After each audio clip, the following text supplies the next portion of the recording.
नमस्ते मेरे प्यारे विद्यार्थियों, आप सभी का आपके अपने चैनल हिंदी विद दीप्ति मेहता में हार्दिक स्वागत एवं अभिनंदन। जैसा कि कक्षा 9th की पाठ्य पुस्तक कृतिका फर्स्ट के गद्य खंड का अध्ययन हम कर रहे थे, जिसके अंतर्गत हमारा पहला और दूसरा पाठ पूरा हो चुका है। तीसरा पाठ हमारा है रीढ़ की हड्डी।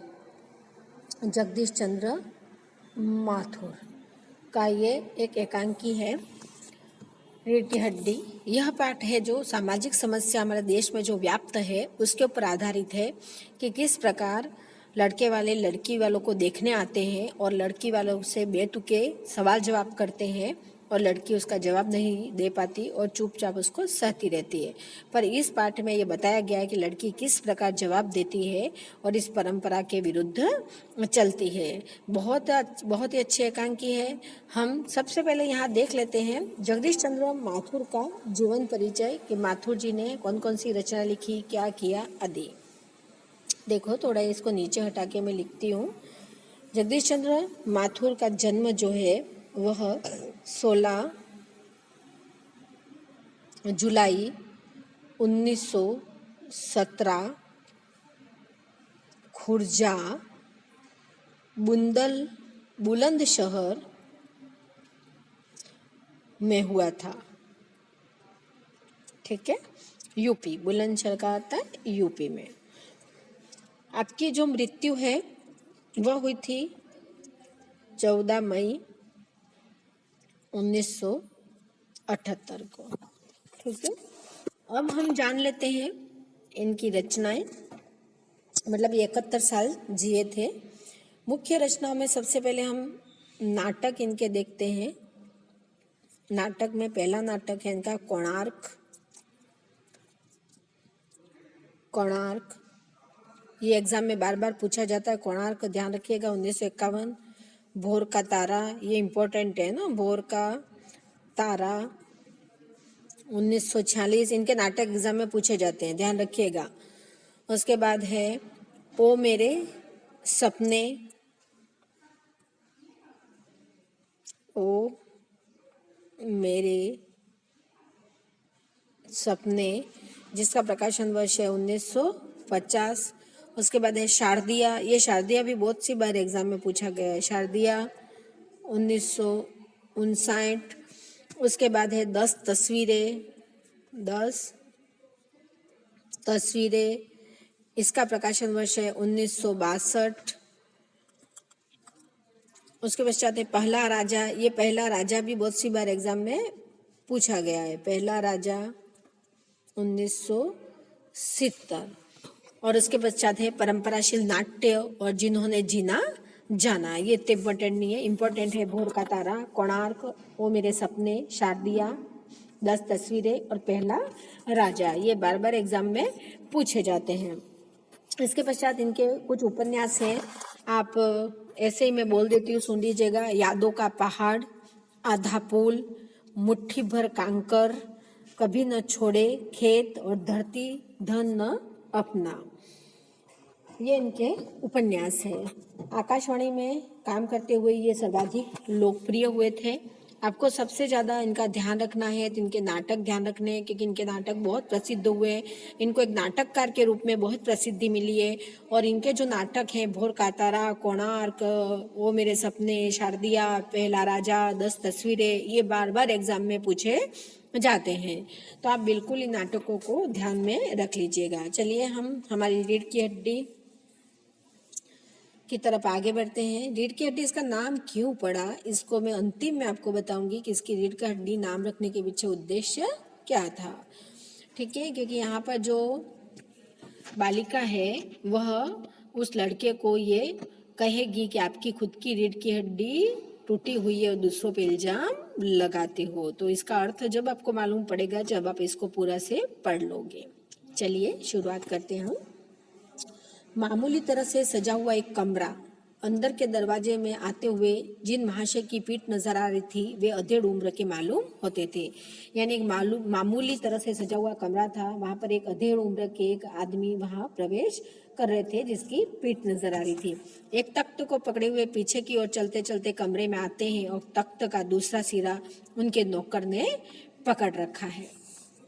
बाबू, अब धीरे धीरे चल, अब तख्त को उधर मोड़ दे, उधर, बस बस। तो नौकर, बिछा दूं साहब? यानी बाबू उस घर के मालिक हैं, उस घर में एक नौकर है, ठीक है। नौकर क्या कह रहा है, तो उसको मुंह बिछा दूं क्या? तो बाबू जरा तेज आवाज में, और क्या करेगा, परमात्मा के यहाँ अक्ल बट रही थी, तो तू देर से पहुंचा था क्या? यानी जो मालिक है बाबू, वो कह रहे हैं कि इसको तू बिछाएगा नहीं तो क्या करेगा? परमात्मा के वहां जब अक्ल बढ़ रही थी तो तू देर से पहुंचाता क्या? इतना भी अक्ल नहीं है तुझमें? कहने का मतलब ये है। और यह पसीना किस लिए बहाया है? नौकर, तख्त बिछाता है, ही यूं करके वह हंसने लग जाता है। बाबू, हंसता क्यों है? अबे, हमने भी जवानी में कसरतें की है, कलसों से नहाता था लोटों की तरह। यह तख्त क्या चीज है, उसे सीधा कर, यूं, हाँ बस। और सुन, बहू जी से दरी मांग ला इसके ऊपर बिछाने के लिए। बहू जी मतलब उस बाबू की पत्नी।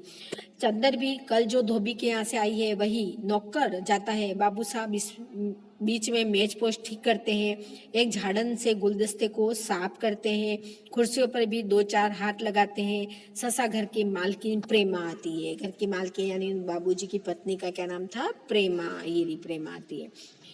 गुंदुमी रंग, छोटा कद, है ना, यानी गेहुआ रंग और छोटे कद की थी प्रेमा। चेहरे और आवाज से जाहिर होता है किसी काम में बहुत व्यस्त थी वो। उसके पीछे पीछे भीगी बिल्ली की तरह नौकर आ रहा है, खाली हाथ। बाबू साहब का क्या नाम था? राम स्वरूप। अब आपको याद रखना है, जो घर का मालिक था उसका नाम राम स्वरूप था, मालकिन थी उसका नाम प्रेमा था।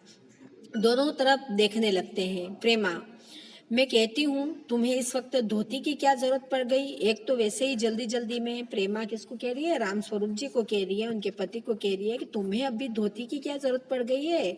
वैसे जल्दी जल्दी में काम में कर रही हूँ। राम स्वरूप एकदम से क्वेश्चन वाले शब्द में पूछता है, धोती? प्रेमा, हाँ, अभी तो बदल कर आए हो, फिर न जाने किस लिए? प्रेमा कहती है, अभी तो तुम धोती बदल के आ गए, फिर तुमको धोती का क्या करना है? राम स्वरूप, लेकिन तुमने धोती मांगी किसने? तुमसे धोती मांगी किसने? राम स्वरूप जी पूछ रहे प्रेमा जी से। तो प्रेमा कह रही है, यही तो कह रहा था रतन, यानी उस नौकर का क्या नाम था? रतन। यहाँ 3 पात्र आपके स्वरूप सामने आए, एक तो राम स्वरूप आया, एक प्रेमा आई, दोनों घर के मालिक और मालकिन है, और एक नौकर है जिसका नाम है रतन। यानी रतन क्या मांग के लाया? उसको चद्दर बिछाने के लिए मंगवाई थी, तो वो जाके मालकिन को क्या क्या आया? मुझे तो धोती मंगवाई है साहब ने। प्रेमा, यही तो कह रहा था रतन। तो राम स्वरूप क्या कहता है, क्यों बे रतन, तेरे कानों में डांट लगी है क्या? मैंने कहा था धोबी के यहाँ से जो चद्दर आई है उसे मांग ला। अब तेरे लिए दूसरा दिमाग कहाँ से लाओ, उल्लू कहीं का। राम स्वरूप उस नौकर को डांट लगाते हैं। प्रेमा, अच्छा जा, पूजा वाली कोठरी में लकड़ी के बक्स के ऊपर धुले हुए कपड़े रखे हैं ना, उन्हीं में से एक चद्दर उठा ला। रतन, और दरी? प्रेमा, दरी यही तो रखी है कोने में, वह पड़ी तो है। राम स्वरूप दरी उठाते हुए, और बीवी जी के कमरे में हारमोनियम है ये, उठा ला, और सितार भी, जल्दी जा। रतन जाता है, पति पत्नी तख्त पर दरी बिछाते हैं। प्रेमा, लेकिन वह तुम्हारी लाडली बेटी तो मुंह फुलाए बैठी है। यानी प्रेमा क्या कह रही है राम स्वरूप जी को, तुम्हारी जो लाडली बेटी है वो तो मुंह फुलाए बैठी हुई है। राम स्वरूप, मुंह फुलाए? और तुम उसकी माँ किस मर्ज की दवा हो? ये कह रही है कि तुम उसकी माँ किस मर्ज की दवा हो? जैसे तैसे करके तो वे लोग पकड़ में आए हैं, अब तुम्हारी बेवकूफ़ी से सारी मेहनत बेकार जाए तो मुझे दोष मत देना। यानी लड़कों वालों को वो कह रहे हैं कि वो जैसे तैसे पकड़ में आए हैं, अब तुम्हारी किसी गलती से अगर वो दूर चले जाए तो मुझे मत कहना। प्रेमा, तो मैं ही क्या करूं, सारे जतन करके तो हार गई। तुम ही ने उससे पढ़ा लिखा कर इतना सिर चढ़ा रखा है। मेरी समझ में तो ये पढ़ाई लिखाई के जंजाल आते ही नहीं है। अपना जमाना अच्छा था, आई पढ़ ली, गिनती सीख ली, और बहुत हुआ तो स्त्री सुबोधिनी पढ़ ली। सच पूछो तो स्त्री सुबोधिनी में ऐसी ऐसी बातें लिखी थी, किताब का नाम है स्त्री सुबोधिनी। ऐसी बातें कि क्या तुम्हारी बीए एमए की पढ़ाई होगी, और आजकल तो लक्षण ही अनोखे हैं। प्रेमा उसके पति को इशारा सुनाती है कि हमारे जमाने का अच्छा था, पढ़ना लिखना कम था तो शांति थी, और तुम्हारे जमाने में ये पढ़ना लिखना आ गया है तो ये दिक्कत है। राम स्वरूप, ग्रामोफोन बाजा होता है ना? प्रेमा, क्यों? राम स्वरूप दो तरह का होता है, एक तो आदमी का बनाया हुआ, दूसरे एक बार चलाकर जब चाहे तब रोक लो, और दूसरा परमात्मा का बनाया हुआ रिकॉर्ड एक बार चढ़ा तो रुकने का नाम नहीं। प्रेमा हटो भी, तुम्हें ठटोली भी सूझती रहती है। यह तो होता नहीं कि उस अपनी उमा को राह पर लाते। अब चौथा पात्र कौन है यहाँ पर? उमा, जो राम स्वरूप और प्रेमा की बेटी है। अब देर ही कितनी रही उन लोगों के आने में। प्रेमा कह रही है अब वो जल्दी आने में होंगे। राम स्वरूप तो क्या हुआ? प्रेमा तुम ही ने तो कहा था कि जरा ठीक ठाक करके नीचे लाना। आजकल तो लड़की कितनी सुंदर हो, बिना टिप टाम के भला कौन पूछता है। इसी मारे मैंने तो पाउडर वॉर्डर उसके सामने रखा था, पर उसे तो इन चीजों से न जाने कि जन्म की नफरत है। मेरा कहना था कि आंचल में मुंह लपेट कर लेट गई। भाई मैं बाज आई तुम्हारी इस लड़की से। प्रेमा क्या कह रही है कि उसको ठीक ठाक नीचे लाना। तुम्ही ने तो कहा था कि इसको ठीक ठाक नीचे लाना, अपने पति को कह रही है, पर वो तो सुनती कहाँ है। क्योंकि उसको तो मैंने पाउडर वाउडर सब लगाने के लिए दिए थे, पर वो तो किसी के सामने उसने देखा ही नहीं, क्योंकि इन सब चीजों से तो उसको नफरत है। और वो तो मुंह को उसने आंचल में छुपा कर सो गई। यानी तुम्हारी लड़की ऐसी है, अब मैं क्या कर सकती हूँ। यहाँ यही बताया कि जब लड़का देखने वाले के लिए आता है तो लड़की को एक प्रदर्शनी के रूप में सजा धजा कर उसके सामने बिठा दिया जाता है, और लड़का उससे सवाल जवाब करता है। जो हमारी सामाजिक परंपरा चली आ रही है पुराने जमाने में, अब भी तो बहुत कम हो गई है ऐसी परंपरा, तो ये ऐसी चली आ रही है। उस परंपरा के बारे में यहाँ बताया गया है। उस लड़की को उन सब चीजों से बहुत ही नफरत थी। राम स्वरूप न जाने कैसा दिमाग है, वरना आजकल की लड़कियों के सहारे तो पाउडर का कारोबार चलता है। यानी वो राम स्वरूप कह रहा है कि इसका इस लड़की का दिमाग कैसा है क्या पता, नहीं तो आजकल तो इसके सहारे पूरा कारोबार ही चलता है। लड़कियां इतना मेकअप करती है, पर इसको क्या पता क्या हो गया है, कुछ भी नहीं समझती। प्रेमा प्रेमा क्या कहती है अब यहाँ पर देखो। प्रेमा अरे मैंने तो पहले ही कहा था एंट्रेंस ही पास करा देते, लड़की अपने हाथ रहती और इतनी परेशानी न उठानी पड़ती। पर तुम तो, यानी प्रेमा अपनी बेटी के लिए कह रही है कि मैंने तो कहा था कि इसको एंट्रेंस ही पास करा दो, 10वीं पास करा दो, पर तुमको तो बड़ा शौक था पढ़ाने लिखाने का, तो भुगतो। राम स्वरूप बात काट कर चुप, दरवाजे में झांकते हुए, तुम्हें कतई अपनी जुबान पर काबू नहीं। कल ही अब बता दिया था कि उन सब लोगों के सामने जिक्र और ढंग से होगा, मगर तुम तो अभी से सब कुछ उगले देती हो। उनके आने तक तो न जाने क्या हाल करोगी। प्रेमा अच्छा बाबा मैं न बोलूंगी, जैसे तुम्हारी मर्जी हो करना, बस मुझे तो मेरा काम बता दो। अब प्रेमा कहती है भाई मैं कुछ नहीं बोलने वाली, तुम्हारी जो मर्जी पड़े वो करना, मुझे तो अपना काम बता दो। राम स्वरूप तो उमा को जैसे हो तैयार कर लो। न सही पाउडर, वैसे कौन बुरी है, पान लेकर भेज देना उसे, और नाश्ता तो तैयार है ना। रतन का आना आ गया। रतन इधर ला, इधर बाजा नीचे रख दे, चद्दर खोल, पकड़ तो जरा उधर से, चद्दर बिछाते हैं। अब राम स्वरूप और रतन दोनों मिलकर चद्दर बिछाने लगे। प्रेमा नाश्ता तो तैयार है, मिठाई तो वे लोग ज्यादा खाएंगे नहीं, कुछ नमकीन चीजें बना दी है, फल रखे ही है, चाय तैयार है और टोस्ट भी, मगर हाँ मक्खन मक्खन तो आया ही नहीं। अब प्रेमा कहती है कि सारी तैयारी कर दी है नाश्ते की, पर मक्खन आना बाकी है। राम स्वरूप क्या हुआ, मक्खन नहीं आया? तुम्हें भी किस वक्त याद आई है? जानती हो कि मक्खन वाले की दुकान दूर है, पर तुम्हें तो ठीक वक्त पर कोई बात सूझती ही नहीं। अब बताओ रतन मक्खन लाए कि यहाँ काम करे? दफ्तर में चपरासी से कहा था आने के लिए, सो नखरे के मारे। अब राम स्वरूप कह रहा है कि अब एम टाइम पे तुमने याद किया है, अब मैं कैसे मक्खन मंगवाऊं, दुकान भी बहुत दूर है। प्रेमा यहाँ का काम कौन ज्यादा है, कमरा तो सब ठीक ठाक ही है, बाजा सितार आई गया, नाश्ता यहाँ बराबर वाले कमरे में ट्रे में रखा हुआ है, सो तुम्हें पकड़ा दूंगी, एक आध चीज खुद ले आना, इतनी देर से रतन मक्खन ले ही आएगा, दो आदमी ही तो है। अब राम स्वरूप कहते हैं, राम स्वरूप हाँ, एक तो बाबू गोपाल प्रसाद और दूसरा खुद लड़का। अब जो लड़का देखने के लिए आने वाले हैं उनके पिताजी का नाम क्या है? बाबू गोपाल प्रसाद। देखो उमा से कह देना कि जरा करीने से आए, ये लोग जरा ऐसे ही है, गुस्सा तो मुझे बहुत आता है इनके दकियानु सिखारों पर। खुद पढ़े लिखे हैं, वकील हैं, पर सोफा सोसाइटी में जाते हैं, मगर लड़की चाहते हैं ऐसी की ज्यादा पढ़ी लिखी ना हो। यानी ये खुद तो इतने अच्छे पद पे हैं, वकील पे हैं, पर उनको लड़की पढ़ी लिखी नहीं चाहिए। प्रेमा और लड़का रामस्वरूप बताया तो था तुम्हें, बाप शेर है तो लड़का सवा शेर, बीएससी के बाद लखनऊ में ही तो पढ़ता है, मेडिकल कॉलेज में। कहता है शादी का सवाल दूसरा है, तालीम का दूसरा, क्या करूं मजबूरी है, मतलब अपना है, वरना इन लड़कों और उसके बापों को ऐसी कोरी कोरी सुनाता कि ये भी रतन जो अब तक दरवाजे के पास चुपचाप खड़ा हुआ था, जल्दी जल्दी, बाबूजी बाबूजी, रामस्वरूप क्या है?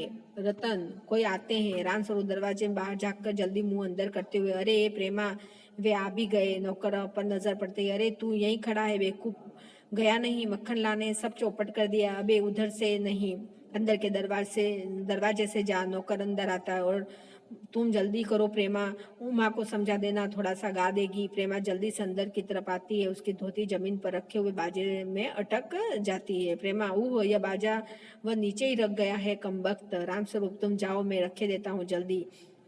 प्रेमा जाती है।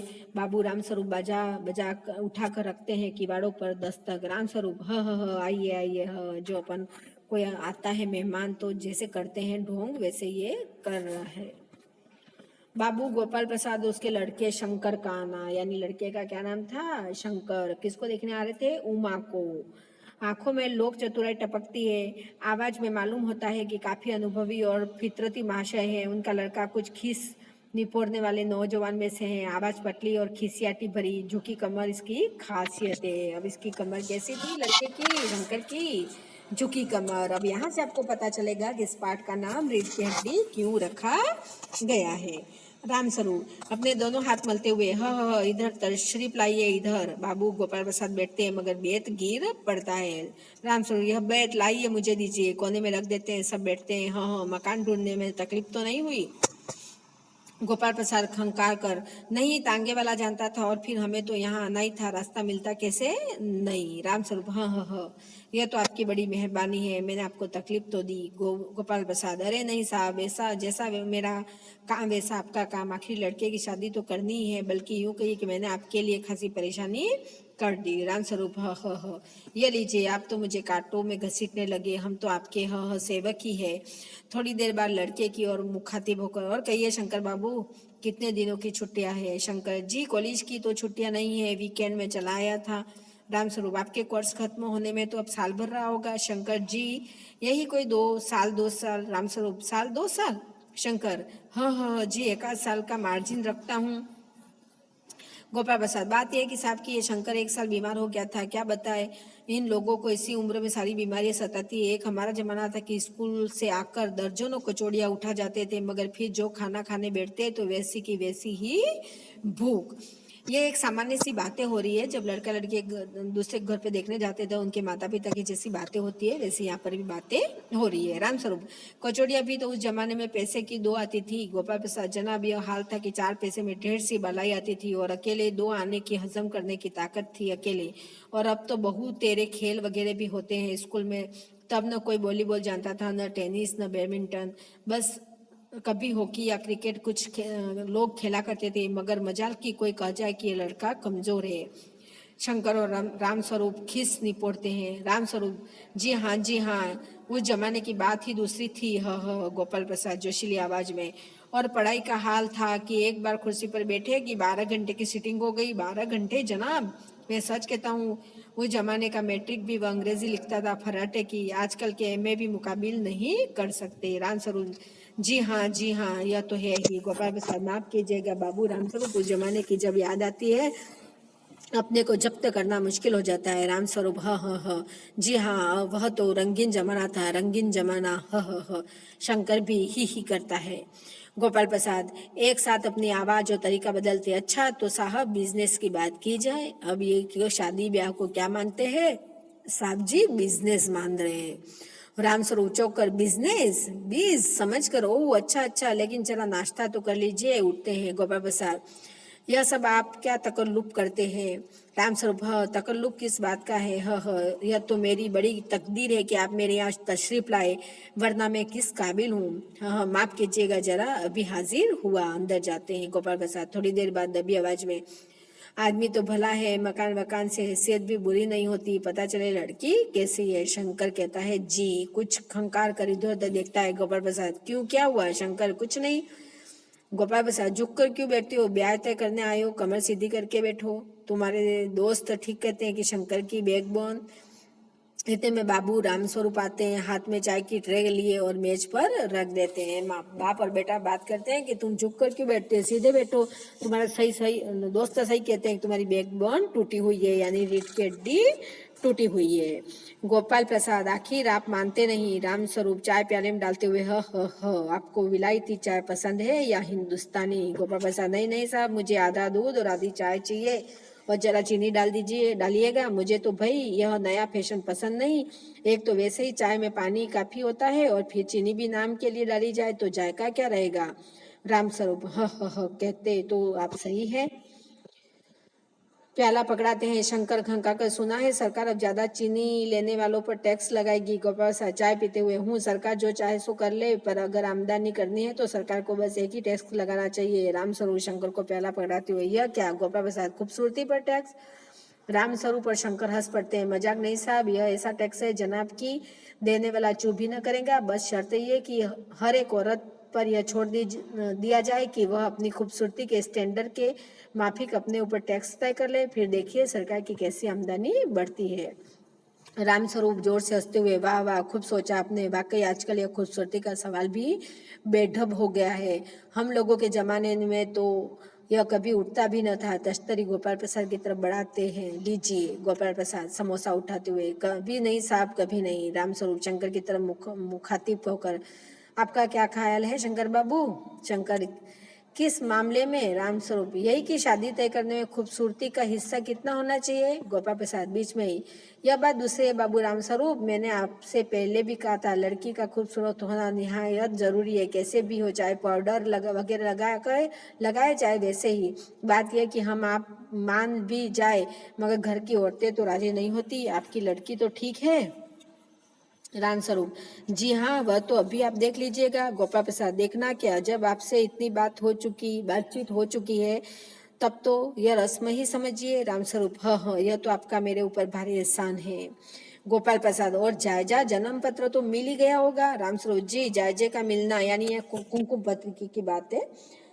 कुमकुम पत्रिका नहीं, अपनी जन्म पत्रिका की मिलना क्या मुश्किल बात है। ठाकुर जी के चरणों में रख दिया, बस खुद ब खुद मिला हुआ समझिए। गोपाल प्रसाद, यह ठीक कहा आपने, बिल्कुल ठीक। थोड़ी देर रुक कर, लेकिन हाँ, यह जो मेरे कानों में भनक पड़ी है यह तो गलत है ना? गोपाल सर, रामस्वरूप चौंक कर, क्यों?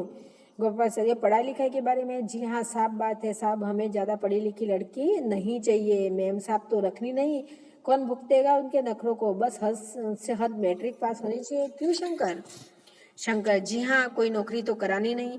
रामस्वरूप, नौकरी का तो कोई सवाल ही नहीं उठता। गोपाल प्रसाद, तो क्या साहिब, देखिए कुछ लोग मुझसे कहते हैं कि जब आपने अपने लड़के को BA MA कर पढ़ाया तब उसकी बहुएं भी ग्रेजुएट लीजिए। भला पूछिए इस अक्कल के ठेकेदारों से कि क्या लड़कों की पढ़ाई और लड़कियों की पढ़ाई एक बात है? अरे मर्दों का काम तो है पढ़ना और काबिल होना, मगर औरतें भी वही करने लगी। अंग्रेजी अखबार पढ़ने लगी तो पॉलिटिक्स वगैरह पर बहस करने लगी, तब तो हो चुकी गृहस्थी।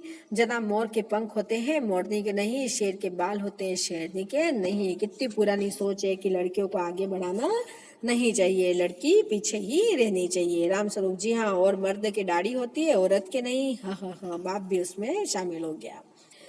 शंकर भी हंसता है मगर गोपाल प्रसाद गंभीर हो जाते हैं। गोपाल प्रसाद, हाँ, वह भी सही है। कहने का मतलब यह है कि कुछ बातें दुनिया में ऐसी है जो सिर्फ मर्दों के लिए है। ऊंची तालीम भी ऐसी चीजों में से एक है। रामस्वरूप शंकर से, चाय और लीजिए। शंकर, धन्यवाद, पी चुका। रामस्वरूप गोपाल प्रसाद से, आप? गोपाल प्रसाद, बस साहब अब खत्म ही कीजिए। रामस्वरूप, आपने तो कुछ खाया ही नहीं, चाय के साथ टोस्ट नहीं थे क्या? बताए वह मक्खन। गोपाल प्रसाद, नाश्ता ही तो करना था साहब, कोई पेट तो भरना था नहीं, और फिर टोस्ट वोस्ट में खाता भी नहीं। रामस्वरूप, हाँ, मेज को एक तरफ सरका देते, फिर अंदर के दरवाजे की तरफ मुंह कर जरा जोर से, अरे जरा पान भिजवा देना, सिगरेट मंगवाऊं? गोपाल प्रसाद, जी नहीं, पान की तस्तरी हाथों में लिए माँ आती है, सादगी के कपड़े, गर्दन झुकी हुई। बाबू गोपाल प्रसाद आंखें गड़ाकर और शंकर आंखें छिपाकर उसे ताक रहे हैं। रामस्वरूप, हाँ, यही है आप।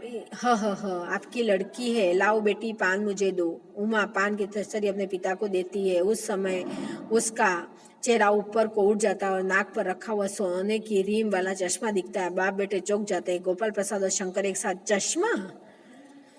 रामस्वरूप, जरा सब जी, वह पिछले महीने में उसकी आंखें दुखने आ गई थी, सो कुछ दिनों के लिए चश्मा लगाना पड़ा। गोपाल प्रसाद, पढ़ाई वढ़ाई की वजह से तो नहीं है कुछ? रामस्वरूप, नहीं साहब, वह तो मैंने अर्ज किया ना। गोपाल प्रसाद, संतुष्ट होकर कुछ कमर में बैठो बेटी। रामस्वरूप, वहाँ बैठ जाओ उमा। इस तख्त पर अपने बाजे बाजे के पास उमा बैठती है। गोपाल प्रसाद, चाल में तो कुछ खराबी है नहीं, चेहरे पर भी छवि है। हाँ, कुछ गाना बजाना सीखा है? यानी यहाँ पर अब गोपाल प्रसाद उस लड़की को देख के कह रहे, उमा को देख के, कि चाल तो तुम्हारी अच्छी है और चेहरा भी अच्छा है, पर गाना बजाना सीखा है क्या? तो राम स्वरूप जी कहते हैं, जी हाँ, सितार भी और बाजा भी। सुनाओ तो उमा एक आध गीत सितार के साथ। राम स्वरूप उनके पिताजी कह रहे हैं, उमा सितार उठाती है। थोड़ी देर मीरा का मशहूर गीत मेरे तो गिरधर गोपाल दूसरा न कोई गाना शुरू कर देती है। स्वर से जाहिर है कि गाने का अच्छा ज्ञान उसके स्वर में तल्लीनता आ जाती है, यहाँ तक कि उसका मस्तक उठ जाता है और उसकी आंखें शंकर की झपटी सी आंखों से मिल जाती है और वह गाते गाते एक साथ रुक जाती है। राम स्वरूप, क्यों, क्या हुआ? गाने को पूरा करो उमा।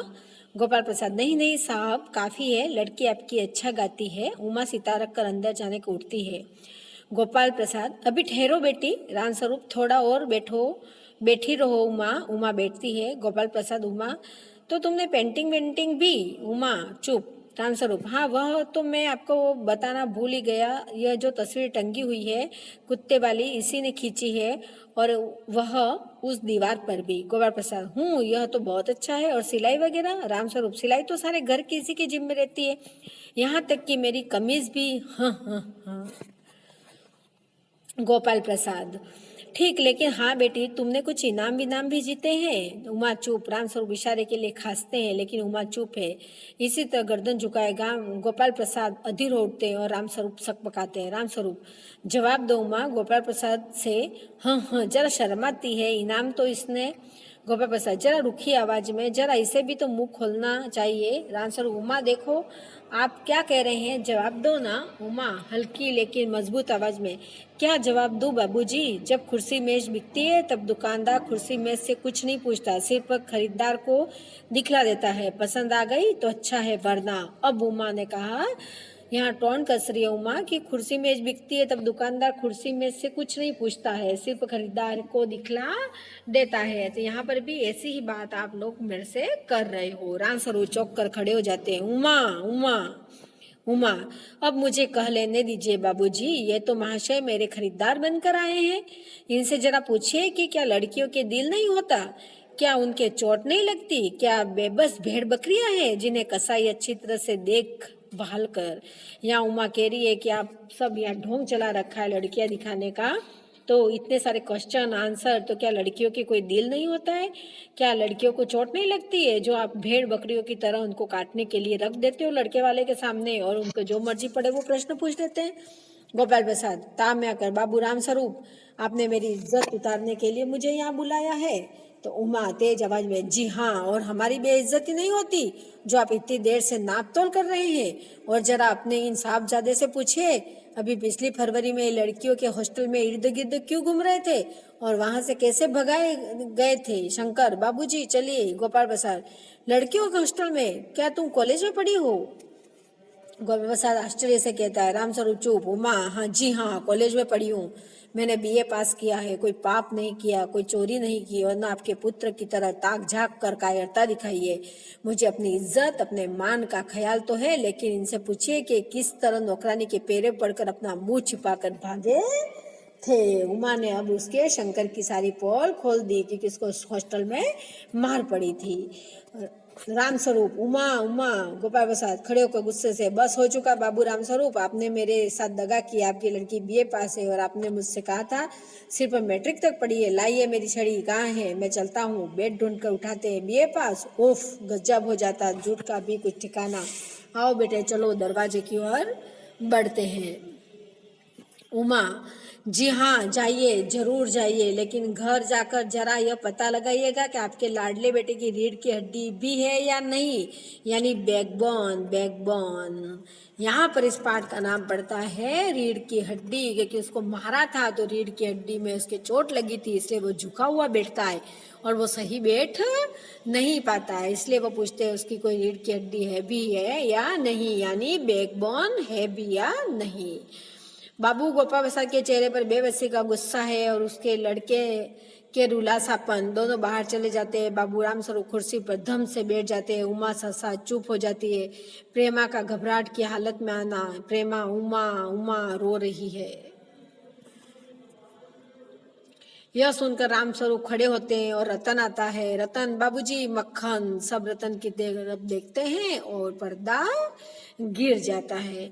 यह कुल मिलाकर सामाजिक जो परंपरा है हमारे देश में जो चल रही है उसके बारे में यहाँ बताया गया कि किस तरह हमारे यहाँ पे लड़की देखने की परंपरा है और लड़के वाले जो मर्जी पड़े वो प्रश्न करते रहते हो, पर लड़की कुछ बोल नहीं सकती। और जो पढ़े लिखे हैं उनकी बहुत खराब धारणा यहाँ पर बताई गई है कि पढ़े लिखों को कम पढ़ी लड़की चाहिए ताकि वो सामने कुछ ना बोले, कुछ कर ना सके और दबी दबी सी रहे। तो इन सामाजिक परंपरा पर यहाँ व्यंग्यपात किया है कि इस तरह की परंपरा हमारे देश में चलती आ रही है और लड़कियों को एक खरीदार आते हैं और खरीद कर ले जाते हैं, उन्हें बोलने का कोई हक नहीं होता है। जगदीश चंद्र माथुर ने बहुत अच्छी बात इसमें की है कि किस प्रकार लड़की को भी इसका विरोध करना चाहिए कि इस तरह के लोगों का, ताकि समाज में जो कुप्रथा चली आ रही है वह दूर हो सके। बच्चों, आपको यह पाठ पसंद आया हो तो आप मेरे वीडियो को ज़्यादा से ज़्यादा लाइक करें, शेयर करें, मेरे चैनल को सब्सक्राइब करें। जय हिंद, जय भारत।